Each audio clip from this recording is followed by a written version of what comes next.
Am I the a-hole for telling my daughter that her mom cheated on me? Have you ever been blamed for something you did not do? Another day, another drama drop. Welcome to rTruthZone. For most of my adult life, I thought I was one of the lucky ones. Emily and I met during our final year in college. She was sharp, witty, and had this magnetic energy that pulled everyone into her orbit.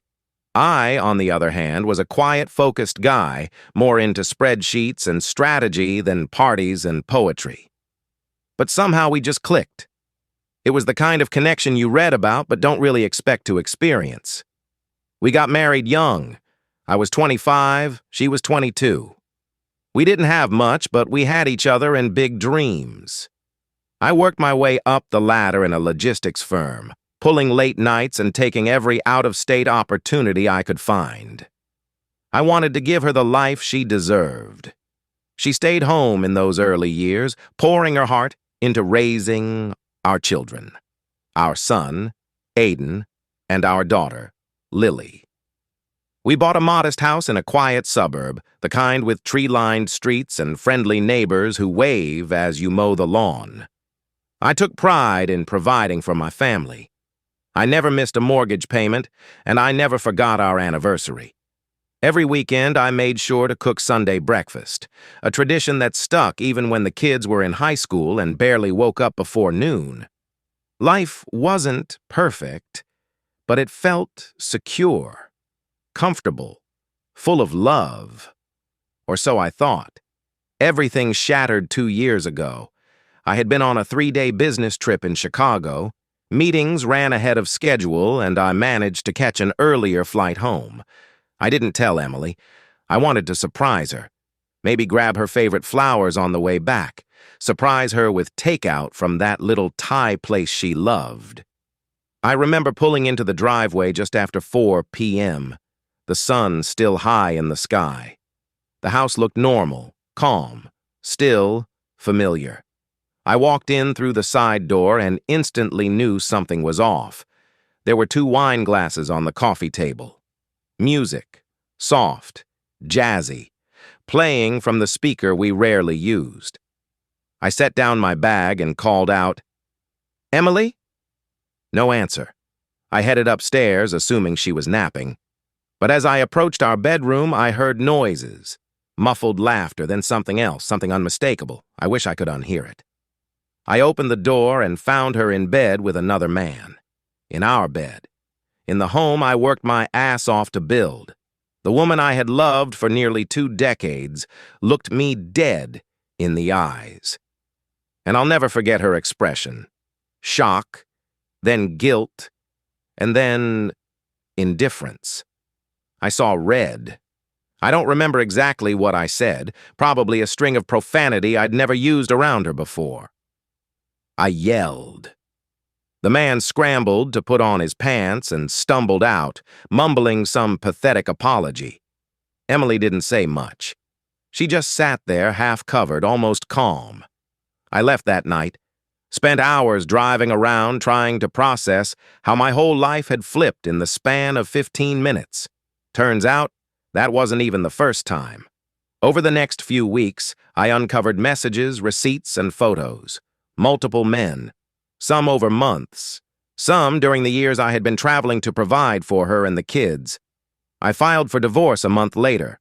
The hardest part? Aiden and Lily didn't take it well.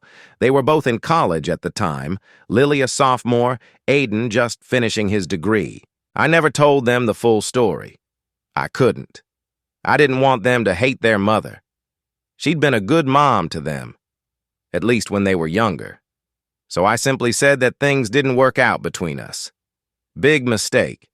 Emily played the victim beautifully, told them I left her, that I was cold and distant, always working, never there for her emotionally. She painted me as some uncaring husband who walked away from a devoted wife. And since I didn't defend myself, they believed her. Fast forward to a few months ago, I met someone. Her name is Lena. She's 46, but you wouldn't know it. She's got this magnetic personality. Vibrant, cheeky, full of life. She dresses bold, like someone who knows who she is and doesn't care what people think. I wasn't looking for anything serious, but Lena reminded me how to smile again. After a while, I introduced her to my kids. Aiden was polite, even joked around with her. But Lily? She barely looked Lena in the eye. She sat through dinner with a fake smile and tense shoulders. Every time she encountered Lena, she acted distant, cold. A few days later, Lily called me out of the blue and said, "Dad, I need to tell you something. Lena looks like an OnlyFans chick." That hit hard, not because of the insult, but because Lily said it. My daughter. The same girl who once protested the objectification of women at her college. The same girl who used to write essays about judging women based on appearances. I asked her why she'd say something like that, but she just doubled down. Said Lena wasn't mom material, that she was embarrassing. I could feel the judgment radiating through her. And maybe I should have stayed quiet like I always had. But something in me snapped. I said, "You know what, Lily? Maybe you should know the truth. It was your mom who cheated on me, with multiple men. I walked in on it. In our house." She went completely silent. Just said, "Oh." I think at that moment she realized she never knew the full story, that maybe she judged me too quickly. But the next day I got a call from Emily. She was furious. Said I violated her trust.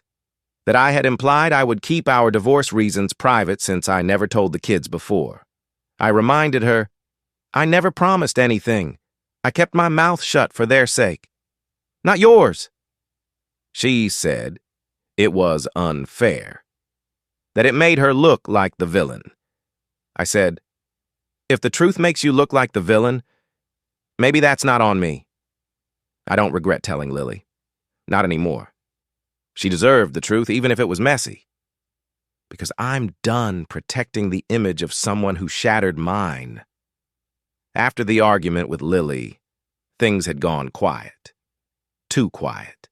She hadn't come out of her room in 2 days. She wasn't answering knocks. Barely touched the food I left outside her door. She stayed curled up in that space, shutting out the world and me with it. Lena had left the house to give us space. She said, "This is your moment with her. She needs her father." I could see the hurt in Lena's eyes, even though she smiled when she said it. She's good like that. Understanding, kind, selfless in a way I hadn't experienced in years. That night, as I sat alone downstairs with the TV on low and my thoughts louder than the volume, I decided to text Lily. "I'm here if you want to talk. No pressure. Just wanted you to know."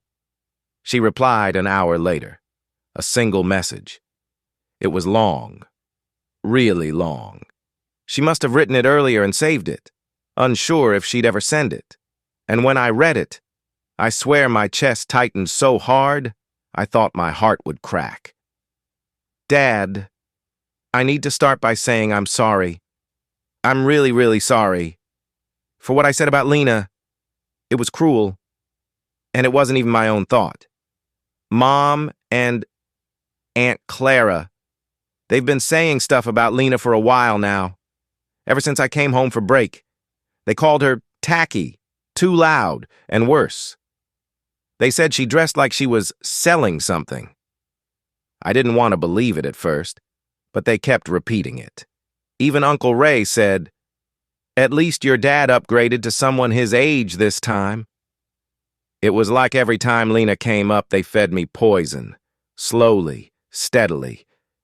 Mom said you cheated on her, with Lena, that you left her out of the blue and never explained. She said you were cold, that you just walked out. I believed her. I didn't ask questions. I didn't want to. Because she looked so sad when she said it, like she was the victim. But now that I look back, I miss the signs. I remember after you came back home from Chicago, you looked different, pale, shaken. Mom told me later you were having a midlife crisis, that you were distant. But now, all those little things make sense. You didn't cheat on Mom, she cheated on you. And I feel like a fool. I judged you. I hated Lena without knowing her. I parroted cruel things other people said just to defend a story that wasn't even true. And the worst part is, Lena is wonderful. She was kind to me. Tried to make conversation even when I ignored her. She smiled. Even when I gave her cold silence. I'm not mad at you. I'm mad at her. At Mom. At myself. I need time, Dad. I want to talk face to face. I don't think I can do it yet without crying, but I will. I promise. When I'm ready. I'm sorry for hurting you. I love you. I read that message twice, then a third time. I stared at the screen through eyes so blurry I could barely make out the words. My little girl, my firecracker, my fierce debater had finally seen through the fog. It wasn't just about Lena, or even the betrayal. It was about years of silence, about the narrative I let others control while I sat back, hoping to spare them pain. But sometimes, silence is pain. And in that silence, I lost my daughter for a while. But now, she's finding her way back. She saw the truth. She chose to see it. That matters more than anything else. And I'll wait, as long as it takes, for that face-to-face, for the tears, for the healing. Because when that door opens, really opens, I'll be right here.